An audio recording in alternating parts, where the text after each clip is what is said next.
What's up, everybody? Jackson Fuller here, and this is the latest episode of Hoggin the Mic.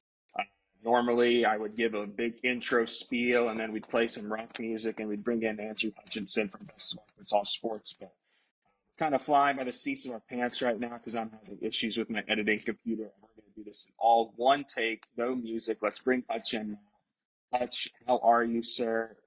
You know, glad that we had a doubleheader Saturday for 9 innings or 9 hours and 18 innings at Von Walker Stadium Saturday and no time Sunday. Is that a good trade in your eyes? I think so. I mean, maybe my wife has a different opinion because that does make Saturday a very long day, but it made Sunday a very fun day. We were able to go do run some errands and get a lot of stuff done that normally I wouldn't be able to do because I'd be at Bomb covering baseball. Really nice. Sunday was an errands day for me, but it was not a fun errands day. It was I think I'm gonna get my computer fixed errands day. Anyways, we moved past my computer to Arkansas baseball taking 2 out of 3 from Florida. It started on Friday night with a 2-1 victory over the Gators, and they turned that into a 6-5 series clinching win in game one of the doubleheader on Saturday. They lost 9-5 in the second game. Uh, we saw the pitching matchup in that series finale of Caglione versus Bybee, and just how desperate Florida probably was to avoid the sweep. I'm not taking too much from, losing that and not being able to sweep. I think this was a very, very successful weekend for the Arkansas baseball team. Um, Even despite Florida's disappointing, record right now, how they performed this season. What did you take away most from the weekend for Arkansas? Yeah, I mean, it was just another really good weekend, beating a very talented Florida team, as you said.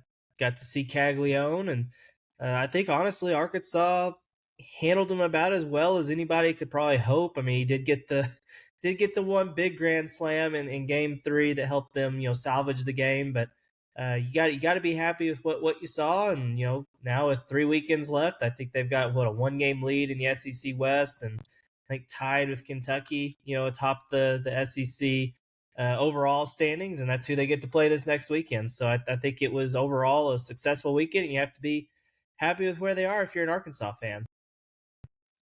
Yeah, I'm trying to do these stats real quick in my head, so I apologize if this is bad. Got Caglione 3 for 10 on the weekend. Um, you know, he just came in hitting above 400, so they held him below his season average, holding in the 300. He did have the grand slam, and that was the difference maker in the series finale. But yeah, I agree. I think Arkansas, they got a little bit lucky. Like, he hit some balls really, really hard right at people. Um, they intentionally walked him a ton. But all things considered, they didn't let him, across the first 2 games, they didn't let him beat. The Arkansas did not let Caglione beat them. And then in game three, DVH admitted he considered intentionally walking him with the bases loaded. I think I don't think you can do that until hindsight's 2020. For me, my biggest takeaway from the weekend is Brady Tiger's stock continues to rise. I think his performance against a really good Florida lineup, 6 innings, 3 hits, only 2 runs. He did walk 4 guys, but that kind of is just what's going to happen with a Brady Tiger start, 6 strikeouts. I thought uh, it was the best performance I've seen in person from Brady in a long time. Probably, I guess, last week's performance against South Carolina been a little bit better, but that's marginal, the difference there. Uh, huge for Brady Tiger. What do you see from him? Maybe a little bit, and then did anybody individually stand out for you this weekend for Arkansas? Yeah, I think it was great to see Tiger work into the seventh inning. I know he only got credited with 6 innings because he didn't record an out there in the seventh, but it was really good to see him do that. That was an issue for him. I think he went. I wrote the last, so he's gone 5+ innings his last 3 starts. Before that, he had gone 5 straight starts, not even making it through the fifth. So, really encouraging to see him work deeper into games, especially if you got Hagen Smith also working deep into games, which is another thing that we almost take it for granted at this point. But he was phenomenal this past weekend. On the mound, just he got the no decision because the win loss record is just the dumbest stat in all of sports for pitchers. But hey, he was incredible. You couldn't ask for much more than what you got out of him. And we've gone this long without talking about it. We've got to talk about Peyton Holt. The first game of the doubleheader on Saturday, the seventh inning home run, go ahead home run, followed by the eighth inning. I guess you can want to call it the deke play or whatever. Was just incredible. Like I was thinking about that play for the next. I'm still thinking about that play. Just I couldn't get it out of my head because it was just such a heads up, smart, probably the smartest play I've ever seen, not just in baseball, but maybe in any sport, really. I mean, it was just incredible individual effort and heads up by him. So, uh, hell of a game for Peyton Holt, I would say. Yeah, I mean, it's crazy that he's able to shift to the outfield so late in his baseball career, really. Guy's been playing, ever since he was a little kid. And when we spoke to him on Saturday, he said he played a little bit, maybe at his previous college, but not too much. And this is his first time really focusing heavy practice hours into the outfield. And he looks like a natural out there. I mean, I really would consider him probably, this is just, you know, a guess, but I would consider him their second best defensive outfielder based off what I've seen, right? From the other guys. Because the other outfielders, while I don't think they've been bad defensively, there's been some shaky moments from all of them. Jason Jones just makes plays despite how shaky he looks, but Peyton Holt looks smooth. He can play left and center. We've seen him out and right. And I thought it was really interesting what Dave Van Horn or what Peyton told us about. He wasn't really, I might have said Peyton Stonewall here at some point. I'm sorry if I continue to confuse those two. Peyton Holt said that he, got the message of, oh, it might be time to start taking a lot more fly balls in practice when his name was on the lineup card in right field, which is just, it's just, if that's a true story, what a brilliant, little maneuver there from Dave Van Horn to do that and send the message. And I don't think you can take Peyton Holt out of the lineup right now. He's batting 330 on the season, which is second on Arkansas's team. He's not going to hit for too much power, but he's going to make some clutch hits, as we saw with that 2-run home run against Florida, a huge hit earlier this season against Oregon State. I think that there's a few, 3, 4 names, really, probably 4 or 5 names that are everyday lineup guys in the big SEC play, and Peyton Holt's one of them now. Yeah, they had to find a way to get him in the lineup. It was crazy. We were talking a few weeks ago, like Peyton Holt's not even getting to play. They were having Jared Sprague-Lott had pretty much locked down a third base job, and he wasn't really hitting at the time. And so you're like, man, they are they going to put Peyton Holt in the lineup? I actually wrote a story about it. And then about that time, Jared Sprague-Lott decided he was going to hit again. And he's actually been really good, offensively, in addition to defensively. He made an incredible defensive play. I believe it was Friday night. So he's been incredible. And then Peyton Holtz, as we've been talking about, has been really, really solid. If you just think about the plays he's made, I mean, you mentioned that the RBI triple, the go-ahead RBI triple against Oregon State. He had the game-tying home run. They ended up losing the game to Alabama, I think it was. But he hit the game-tying home run in the ninth inning, maybe with 2 outs. I'm not 100% sure on that. So, I mean, he had that hit. Last year, he just to kind of continue talking about the plays he makes defensively, his baseball IQ. There was a play in the SEC tournament against LSU last year. He was a starting second baseman. He took it looked like there was maybe going to be a 6-4-3 double play.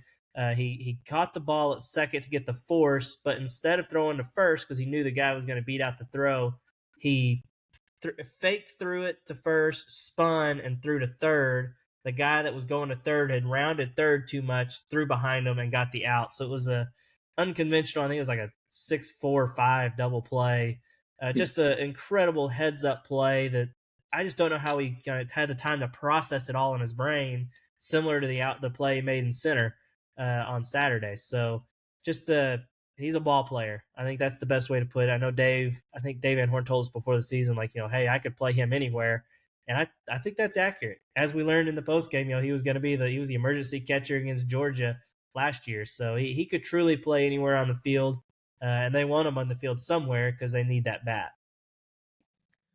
Absolutely. And boy, do they need that punch because the lineup's struggling. And I think, they score 6 runs against Florida in game one, and then they scored 5 more in game two in the doubleheader Saturday, which, to the naked eye looks like, okay, they got a little bit going, but man, I will say I'm still very much concerned about this offense right now.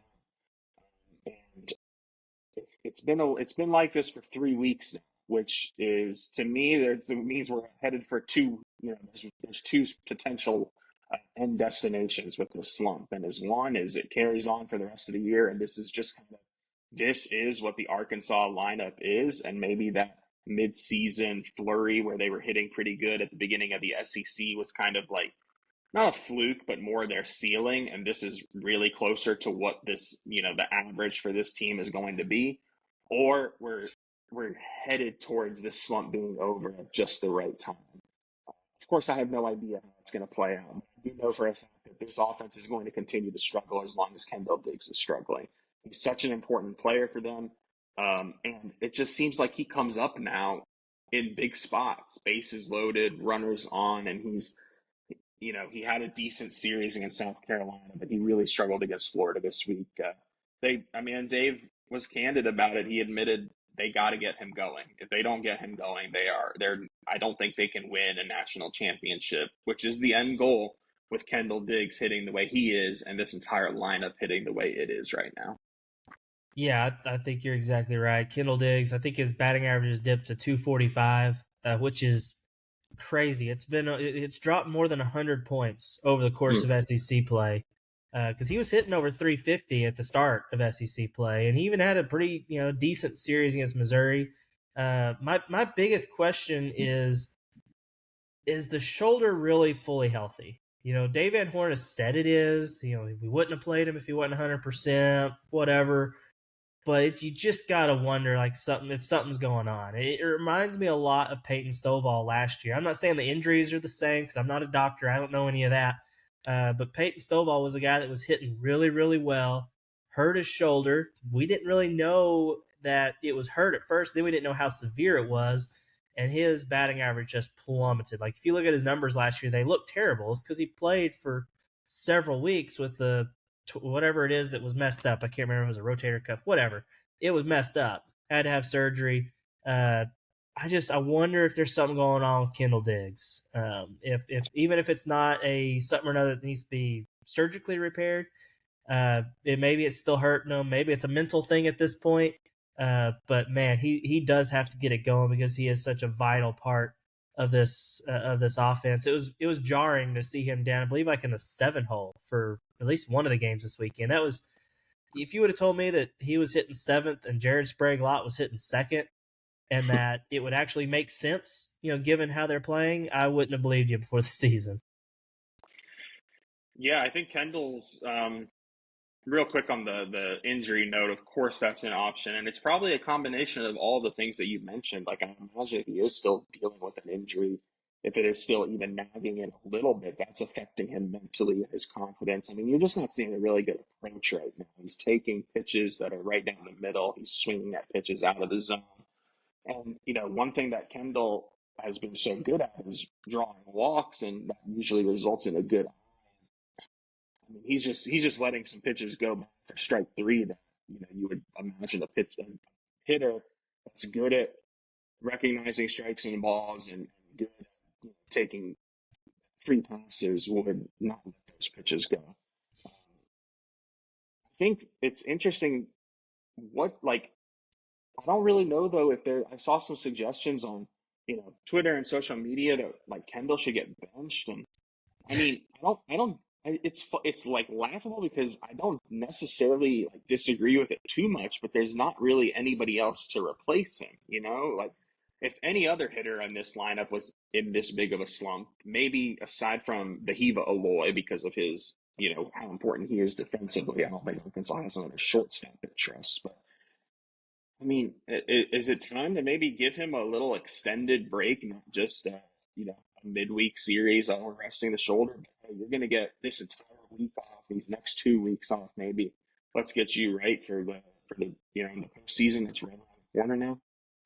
Yeah, I mean, Dave Van Horn has done that before. He's been very good about knowing when to give a guy a weekend off, or like maybe a game off, to where they could just he says he'll watch it from the side, kind of get you refocused, and it's not necessarily a punishment like, hey, you suck, we're gonna bench you. It's more like, hey, we know you're good. Let's take a break. Let's take a moment. Not just let your shoulder rest, but let your mind rest. Maybe kind of mentally reset.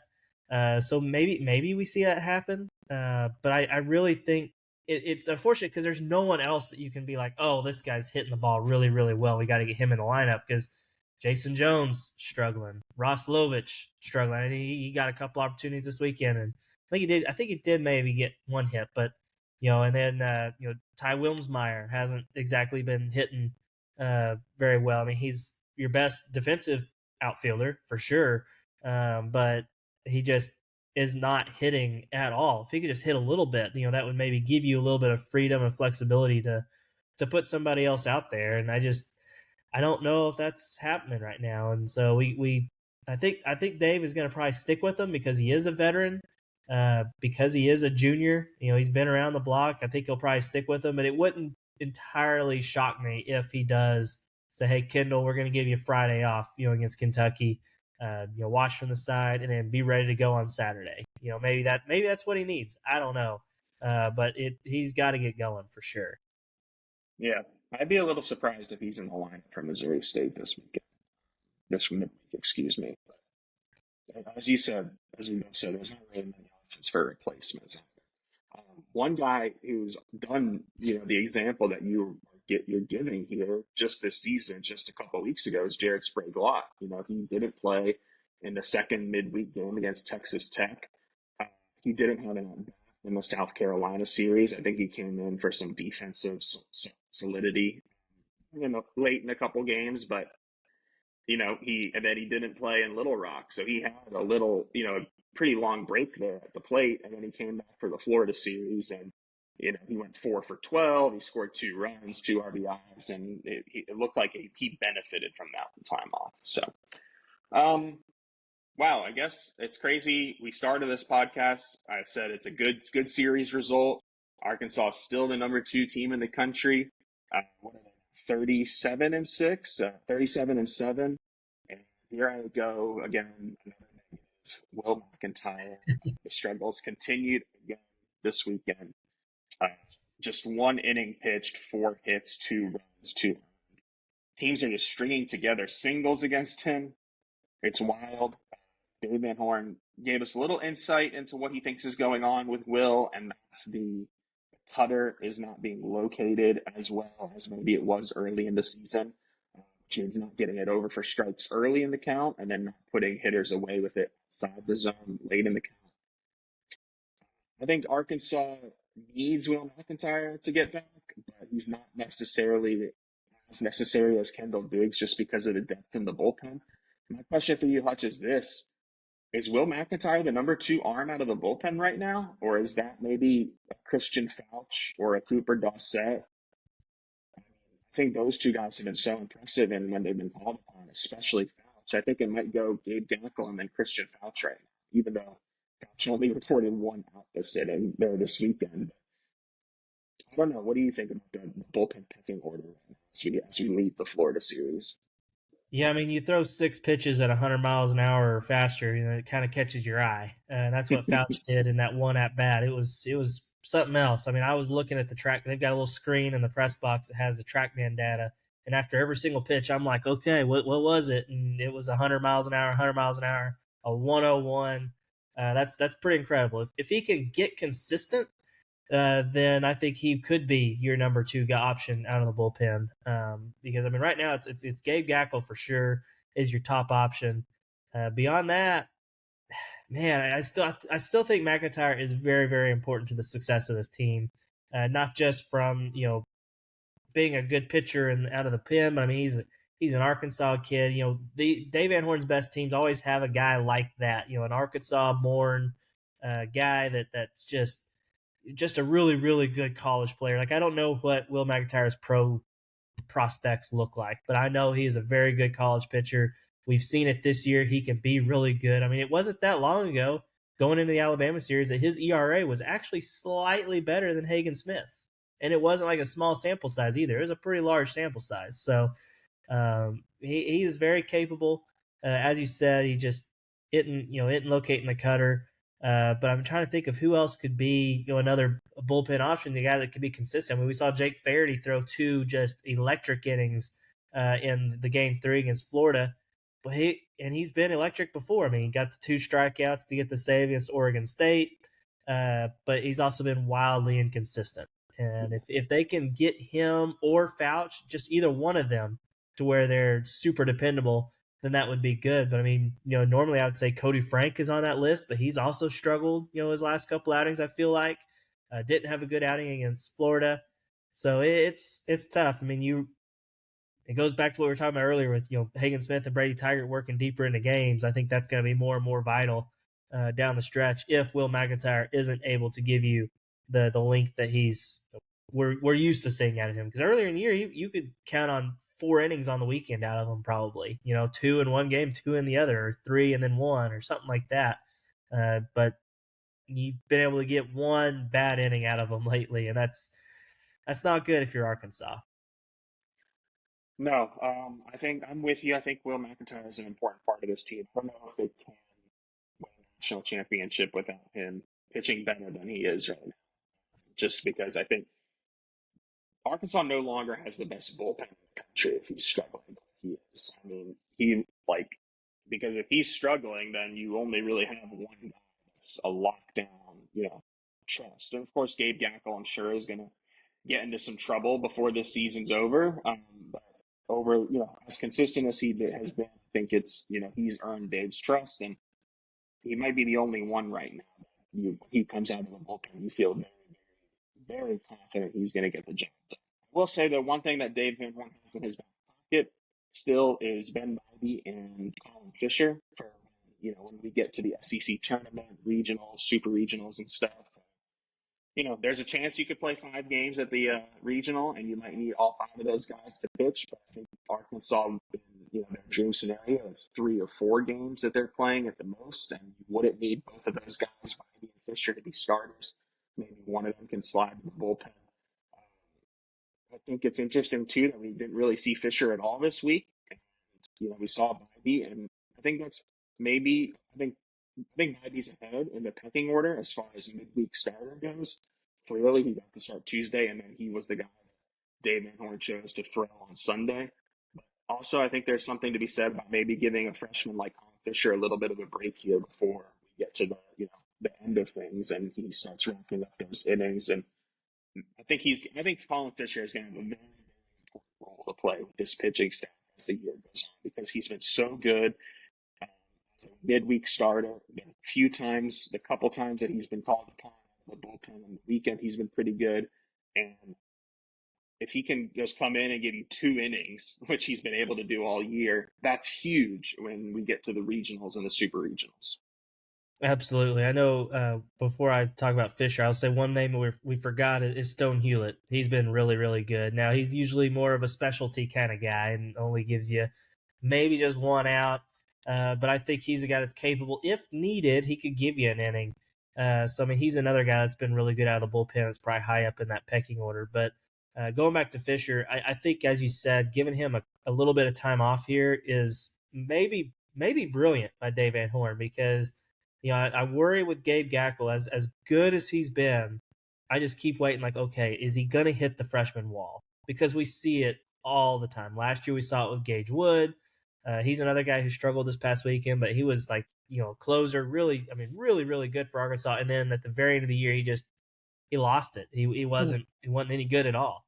Year before that, Brady Tygart, same way. He was an incredible closer for Arkansas.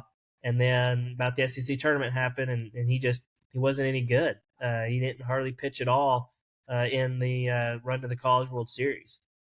Even Hagen Smith, as good as he is, hit a little bit of a freshman wall at the very end of the year. Now, he was able to overcome the freshman wall and then be good in the postseason, but like I think he didn't start the last weekend of the regular season as a freshman, so it happens, it's a thing, and so I worry about that with Gabe Gackle. But if Fisher isn't really pitching as much lately, maybe it's giving him some time off, and he'll be ready to roll here moving forward down the stretch. And I guess it kind of made sense. He wasn't even on the 27-man roster. Fisher wasn't this past weekend, so he wasn't available to pitch. But I think it's because he's like, okay, Dave Van Horn's like, okay, we're going to start Bybee in Game 3, and then we're going to have Fisher ready to go in that first midweek game against Missouri State. So we'll see how Fisher looks this week against Missouri State. Not a very good Missouri State team. They're under 500.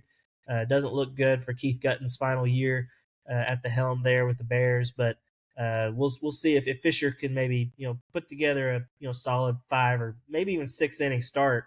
I think that would be really, really encouraging for him to get back on the mound and have some success.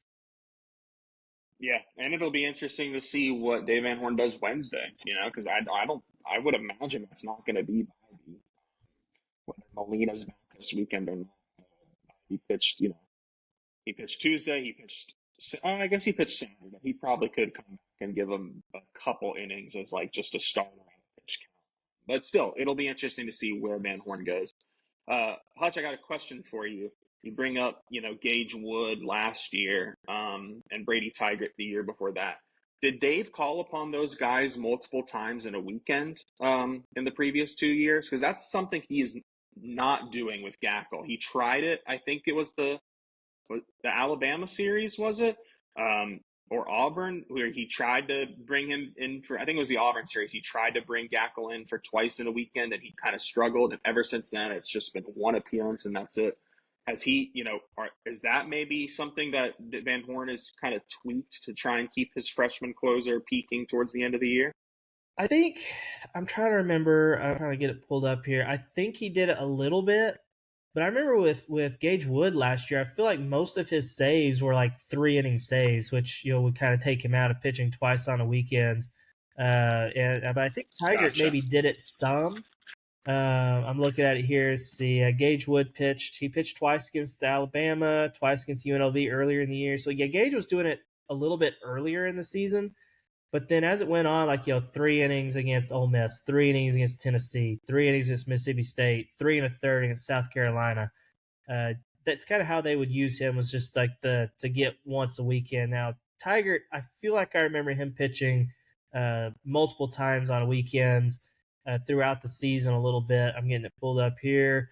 And let's see here. Yeah, so he pitched twice against Mizzou, twice against LSU, twice against A&M, Ole Miss, Auburn. Yeah, so he was using him, twice a weekend. Not every week, but a little more than you'd probably want. So yeah, I think that may be an adjustment. Maybe he's like, hey, we're gonna let this guy. And plus, I think you mentioned they tried it once, it didn't go well. I think Gackle has proven like, hey, he's a guy that's going to go once in the weekend, so you better get a couple innings out of him. And so far, so good. It's worked out pretty well. We'll see if it continues this way. I at some point I'm going to sit down and actually kind of compare their how much they've been used and stuff like that, and just kind of see like, is there a freshman wall coming? Because he seems to be doing fine just right now, but there's still 3 weeks left in the regular season. Yeah, so he came back for a second appearance against Auburn. He didn't record an out, 1 hit, 3 runs, 2 walks. Since then, again, quick math here, don't, nobody quote me. 12 1/3 innings pitched, just 1 run allowed, since then. So, and he's only come out for 1 appearance on the weekend, and he's only made 1 midweek appearance during that stretch, which was against Texas Tech. So yeah, I think he's definitely, when he's used this way this season, just one time, he's been terrific, other than James Madison week 1, and that's really it in terms of a 1 weekend approach. So anyways, I think that might be it for Arkansas baseball talk today. I think I'd like to, I mentioned it briefly, but Peyton Holt takes the story, or takes the most of the shine from that win in Game 2, but Bahiva Aloy, that 2-run homer, really, got Arkansas going, and the comeback started. He's got 10 home runs now, which leads the team, which is kind of sad. Only 10 home runs is the team leader. If you look around the SEC at the rest of the home run leaderboard, but he continues to be, I think with the way Kendall's struggling, the continues to step up, and it's just good to see that clutch hit come through this weekend. And he's going to be a little bit streaky. He's not really. I don't think he's ever going to consistently stay above 300. But what he did this weekend, he's got that in his arsenal. Any final thoughts from you on this Arkansas Florida series, or should we jump to some basketball recruiting I'll updates? mention one other guy that's been really consistent and steady Eddie for this offense has been Ben McLaughlin. I think he's still hitting over Mm. 300. He draws a ton of walks. I think he's going to end up having one of the 10 best single season walk seasons in school history when it's all said and done. And he just seems to be on base, every game, and that's really been nice to have for Arkansas there in the middle of the lineup. I think he's been hitting cleanup lately, so Ben McLaughlin deserves some love, even though it's maybe not the most flashy stuff in the world. Uh, as as much as this offensive struggle, it needs a guy. It could use another Ben McLaughlin or two, if we're being honest. Oh, absolutely. Another Ben McLaughlin. I think this offense it goes to the next level just with that that's consistently as on base as he is. So, all right. Real quick, the NFL draft was this weekend. Arkansas only had two guys drafted, Cam Little and Bo Leonard. I think we're up to six now that have been signed as undrafted free agents. You know, no surprise based off kind of last season that we only had two draft picks. I think Arkansas has got a chance to maybe um, have five or six next year if things go well. Just you look ahead at Jackson and Cam Ball, but I don't think we need to spend too much time there or with the football team. They did have a couple of commits through the transfer portal. Um, Hutch, do you have that? Do you have any, updated roster tracker in front of you where you can maybe read off these, or should I go find my updated roster tracker and kill some time here? What are we I, gonna I do? can't I haven't updated my roster tracker. I need to do that. That reminds me. But I Okay. do know one of the transfers is Anthony Switzer, I believe is his name. Transfer from Utah State. Began his career at Arkansas State. Uh, I guess that would mean he followed Blake Anderson, the former Arkansas State coach who left to go to Utah State. And now he's Hmm. from the cool thing about him is he's from Arkansas. He's from Augusta, Arkansas, and he's a guy that grew up cheering for the Razorbacks. I think he even tweeted out during his visit, that he grew up calling the Hogs or something like that.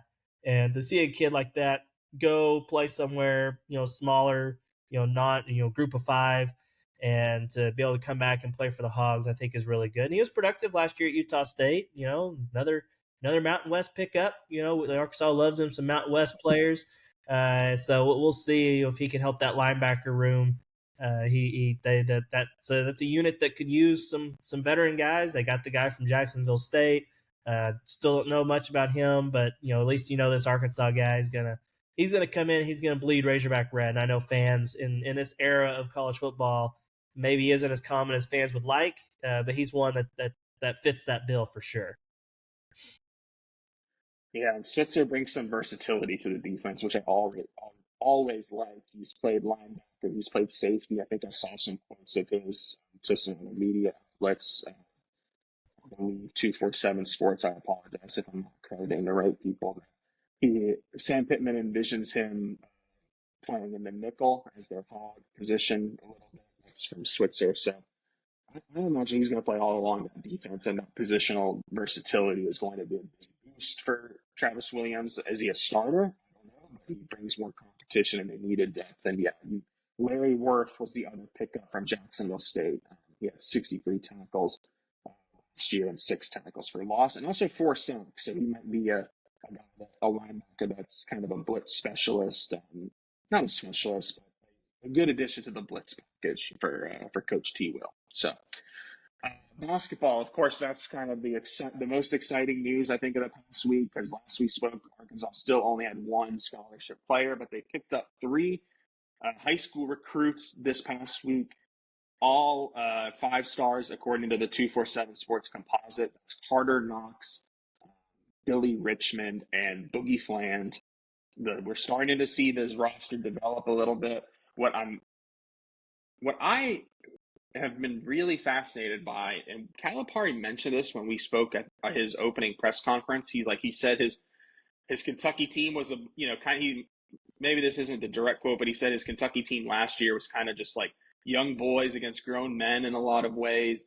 And I think I like that Calipari isn't recruiting like it feels like these three freshmen, maybe they go add one or two more, but the rest of the roster is going to be primarily filled out with transfer portal guys. I think is the goal, at least right now. We've heard John L. Davis from Florida Atlantic, Jonas Ivy from Tennessee, the Garrison kid from Oklahoma State. All would be incredible pickups, and I like how Calipari has kind of set out on building this roster where now he has three freshmen who are potential one and dones, but they could also, be foundational pieces for next year if, for whatever reason they decided to come back and play another year of college basketball. And then he's going the transfer portal route, and I think that's how you have to do it. He's not doing strictly freshmen and one and done stars through Arkansas, and I think that's going to be a good thing for him here in Fayetteville, and I think the fans are going to like that too because I could have seen a scenario where Calipari comes in first year with a bunch of freshmen, another early season tournament, and after 1 year, the fans are like, "Well, what did we bring this guy here for? If he's just going to do the same thing as Kentucky." Clearly, there's already some changes in his philosophy, and we're seeing that in the recruiting avenues. And it's also been necessary because he's got 13 spots to fill. He's literally starting from scratch. I was curious to see if he might try to bring anyone back from last year's team, but it doesn't really look like that's going to happen. Based on everything we've seen, we haven't heard really any serious rumblings about that. It seems like everyone's going to be going elsewhere. I think we saw Bay fall. He's going to Kansas State, and I saw where Caleb Battle. Let's see, did he take a visit to TCU or something? So Mm-hmm. there it's, and obviously we know Tremont Mark's going to Texas. It's they're all gone, but I think maybe a key is like yes, they're technically transfer portal guys, but getting more guys like Zvonimir Ivisic, I don't know if that's how you say his name, but guys that transfer from Kentucky to Arkansas that are familiar with Coach Cal, I think is going to be huge. Like if they could get DJ Wagner, that would be big. Guys that are familiar. The Burks kid that he didn't play much; he was a reserve last year, but a guy that is familiar with Calipari's system, I think that would be really good, kind of help the transition. Plus the transfers that you mentioned, I mean, Adu and Garrison, those are Power Five, guys that played at a high level in the SEC and the Big 12. John L. Davis, I mean, that's a guy that played in the Final Four a couple of years ago and played. I believe FAU was in the AAC this year. I want to say so Mm-hmm. that's a pretty good conference. These are guys that are high level guys. They're not guys you're worried about making that jump up to the next level, which, it worked a lot, but, that's something that Eric Musselman kind of specialized in was finding those guys from South Dakota or wherever. And sometimes they were Stanley Amude and JD Note, but sometimes they were, the guys that really didn't play that well. Trying to think of some examples off the top of my head. I know there were some. The guy from New Mexico is can't remember his name to save my life, but he was supposed to be a really big time player for them, and ended up not really playing much. So I feel like it's a more higher hit rate if you get guys from a higher level conference, like the guys that Coach Cal is going after. For sure. I mean, you can look at this year's team, and KB College Battle had a great end of the year, but he really struggled early to middle of the year. I think it took him a while to get used to the SEC and the physicality and all that. Jeremiah Davenport, and those are guys that came from, I guess, the American Conference as well. That's still a step up. John L. Davis, he's seen it all in his time. I've talked about on this podcast my disdain for maybe some transfer portal coverage, so I try not to dive into it too much. But if John L. Davis comes to Arkansas, that'll be the best pickup that Calipari's made all offseason of any freshman or transfer. That's a guy that's won at the highest level and is really a position of need because right now, I think Arkansas, the four guys that they've got in are all good fits, but they need a guy that can right away come in and be a go-to scorer at the SEC level. maybe Boogie Fland and Carter Knox can do that as freshmen, but we are starting to reach a point in college basketball where you're seeing that less and less often from freshmen. Of course, Kentucky had a couple of those guys with Calipari last year, though. So, out of the three freshmen, Hutch, have you seen any film? Like, do you have a favorite of any of them? Any one guy that you maybe have known? Or, what comes to mind with the three freshmen at Calipari Ball doing last week? I'm not gonna pretend to be a scout and be able to recognize, look at a guy in their high school film or AAU film, like, oh yeah, that's definitely gonna translate because that's not my specialty. But I will say it's really cool with Billy Richmond that this is a guy that Coach Cal coached his dad at Memphis, Mm-hmm. and not only that, but he basically kicked his dad off the team, and so to still get his son like that is a pretty cool story. And I actually wrote about this whenever he committed, that Coach Cal and his dad have, they butted heads while they were together at Memphis, but since then they've kind of soothe things over. And his dad, Billy Richmond's dad, is actually an owner of a restaurant chain in Memphis, and Coach Cal has actually ordered food from there for his Kentucky teams. And so, like, you can tell there's actually legitimate love there. And I think that kind of shows the kind of person Coach Cal is. I know when he was at Kentucky, it was really easy to hate him for Arkansas fans. Oh man, it's Kentucky. I hate those guys. I hate Coach Cal and how he is. But the more and more you learn about Coach Cal and kind of learn kind of what kind of person he is. I know this is kind of a little separate tangent, but I think he's actually a good person, and I think it's going to be really cool to get to see some of the stuff he does in the community this year. But as far as the players, I think based on what I saw, Carter Knox looks like a guy that can really score the ball. I think he's going to be a bucket, as the kids say these days. So I'm very anxious to see what he looks like. And I've read quite a bit about the other guys, their potential, but it's just so hard to know which of the freshmen are going to come in and live up to the hype. Um, are they going to be like uh, I just completely blanked on his name. That was here last year as the 6'7" point guard for Arkansas. Now at the Magic, I just completely Anthony Anthony Black. Black. Thank you. Good Lord, I could not think of his name to save my life. But like he came in and like far exceeded expectations. Like which of these guys is going to exceed expectations? Which one's going to be about what we expected, and which one is going to maybe underachieve? And it's okay if one of them underachieves because maybe that means you get him for a second year, and then in the second year he thrives. I think that's not the worst thing in the world. You land enough 5 stars, one of them eventually starts to shine. I think that's a good way to build a program to at least acquire talent. And I'm glad you didn't mention Boogie Flam because he's my favorite of the three. Again, not a scout like yourself, but just he's a guy that's a great shooter. And, in today's era of basketball, 3-point shooting is so important, not only making them, but just being able to stretch the floor and have that threat. I think that's something Arkansas really lacked under Eric Musselman, at least last year. My 1 year following them, it sounds like that was kind of a plague of Musselman's teams his entire time here. If Boogie Flan can come in right away and shoot higher than 35% from three, either whether that's off the bench or as a starter, and just be a guy that makes defenses stretch out beyond the paint. I think that's a style of play that gets you minutes right away. So I imagine when we talk next week, Hutch, we might have 2, 3, 4, 5. Who knows how many more guys will be jumping on board? What we still have 8 roster spots to fill. Is that right? We got 8 to get Uh, to I think 12. they're at 4 right now. So I think it ended Yeah, 13. So maybe 9. 13. So Yeah, 9. it's hopefully they'll have a lot more. They, I think, yeah, I imagine by next Monday we'll have at least 2 more to talk about. So, anyways, I think we can call it there. Another a good pod, another pretty good week for Arkansas athletics.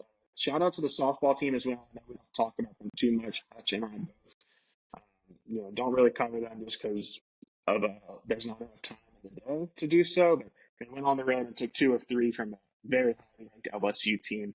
It seems like the Arkansas softball team's got a chance to go just, potentially just as far as the Arkansas baseball team this year.